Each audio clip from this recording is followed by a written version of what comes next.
So ayan po na, what's up sa inyo dyan mga kalay. So for today's video is re-upload natin to kasi ni-remove ni Facebook yung unang upload natin. Napakalupit. So ito na yun mga kalay, sisimulan na natin. So itong cake dito mga kalay is nag-order nito si Ma'am Sai. Maraming salamat kay Ma'am Sai. Shoutout na din sa iyo. So ito na yung painting na cake, fondant cake pala ito mga kalay. Ang gamit pala dito natin is rolled fondant. So ayan, ang unang nag-painting dyan is si Chef Jambi. Siya talaga yung nag-painting yan mga kalay. Kasi nga hindi naman ako mo. Yung kamay ko kasi is medyo, you know, tabingi. Tabingi, di ba? So ngayon, siya yung gumawa nito mga kalay. Tapos yung... Tika. Saglit lang, saglit. So bago to nasimulan pala mga kalay is naka-ready na yung mga topper nito. Ayan, maraming salamat kay Ma'am Sai at kay Ma'am Grace. Ayan, shoutout na din kay Ma'am Grace. Maraming salamat. So ayan, ganun lang mga kalay. Ang unang ginagawa ni Chef Jambi dyan is nagawa mo na siya ng pattern para hindi siya magkakamali. Tapos yung gamit pala niya dyan is yung brush na pinakamaliit. Kasi sanay siya dyan talaga, no? Kasi yung kamay niya hindi masyadong magalaw. Pero sa akin naman kasi parang parang medyo magalaw yung kamay ko. Kasi nga yung... Alam nyo na, pag nagbe-bake ka, tapos naghuhugas ka, ganun talagang mangyayari nun, di ba?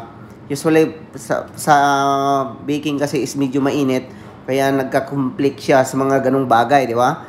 So, ayan, napakaganda yung cake nito mga kalay. Pagkatapos ito, naka-ready na pala yung mga toppers nito, yung mga crayon, or yung apple, you know? Ayan, so ganun lang ang ginagawa ni Chef Jambi. Una, nagawa muna siya ng pattern. So ako pala dyan mga kalay, busy din ako, gumawa pala ako ng cupcake. Meron pala tong cupcake, 24 pieces, no? Chocolate moist. Ayan, maraming salamat kay Ma'am Sai. So ayan, yun na nga, ni-re-upload natin to kasi nga yung Facebook medyo masilan sa boses ko. Kasi nga may copyright daw yung boses ko. Ha? Okay ka lang, Zuckerberg? So ganun, ayan, napakaangas, di ba? So, ayan, dinikit lang namin sa tubig. Di ba, mga kalay, tubig lang yung pangdikit namin. Tapos yung blackboard, nilagyan lang namin ng steak para hindi siya matumba. Ayan. So, ang cute ng mga bata. So, halata naman talaga na pang teacher talaga tong design na to. Kasi nga, may mga crayons or yung mga bata na design, di ba? So, ganun lang mga kalay, patong-patong mo lang. Kailangan, idikit mo lang siya ng tubig kasi hindi na siya malalaglag pag tubig yung dinikit mo. Ganun naman talaga yung ginagawa namin pag sobrang critical yung design. So ang ginagamit namin is yung white chocolate ganache. So tapos ayan na yung hand calligraphy ni Chef Jambi, napakaangas, di ba? Lalo na pag akong nagsulat niyan. Sa mga hindi nakakalam, ako yung nagturo ni Chef Jambi ng calligraphy. Wow! Di ba? Ang angas. So, joke lang mga kalay, si Chef Jambi pala yung nagturo ng calligraphy din sa akin. Ayan, di ba? Diba? Ang ganda mga kalahi. Tapos, idikit mo lang siya, yung crayon. Yung crayon pala mga kalahi, binili namin yan sa supermarket. Ano daw? Supermarket? So, ayan. Tapos, ngayon mga kalahi, sprayhan mo lang siya ng silver para magiging shiny. Yun ang purpose sa silver, mga kalahi. Tapos, ang minex natin pala dyan sa silver is yung vodka, no? Ayan na yung cupcake. Ayan yung ginawa ko nung last time. So, napaka-busy din, no? Ayan. So, thank you so much, Ma'am Shai. Maraming salamat sa pag-order. So, yun na po mga kalahi. Maraming salamat sa panunod sa walang kwentang videos. At sana i-share nyo to at supportahan nyo yung ating page. Maraming salamat. Peace out. God bless you all. Ay, tika. Hindi pa tapos mga kalahi. Hindi pa. Kasi i-deliver pa pala natin to.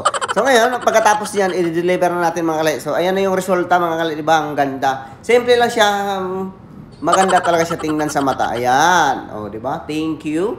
Ayan, thank you so much, Ma'am Grace. Ayan, sa pag-order. At yung feedback din niya, masarap daw yung cake natin, mga kalay. Maraming salamat sa feedback mo, Ma'am Grace. So, ayan, i-deliver natin, mga kalay. So, let's go. O, diba? Ang ganda. Let's go. Wala pa. Manood mo na kayo. Huwag mo yung i-scan. Let's go. Klaseng pagka-voice over to no? Ha? O, ayan na yung mga cupcake mga kalahi. O, diba? Simple lang siya. So, ngayon, nide-deliver na natin mga kalahi. Ano daw? Nabubulol pa ako doon, So, ayan, hinatid pala namin to sa school. Ayan na yung school dito sa Bacara. Sa mga gustong mag-order dyan, search nyo lang JNG Cake Shop or pwede kayong bumisita dito sa Bacara mga kalahi. Barangay 12, Santa Filomena Street, El Acoba Street. Parang doble yung nangyari, no? So, ayan yung napakaganda yung school dyan, mga kalahi, diba? So, ayan na yun si Ma'am Sai, tapos yung anak niya kasama namin. So, ayan, maraming salamat kay Ma'am Sai. Appreciated po yung pag-order nyo. So, ayan na yun, mga kalahi. At siyempre, magpa-picture tayo dito kay Ma'am Sai. Hindi pwedeng hindi tayo makapagpa-picture. Okay, pause konti. Okay. So, ayan na yun, mga kalahi. Maraming salamat kay Ma'am Sai. Shoutout na din. Peace out. God bless you all.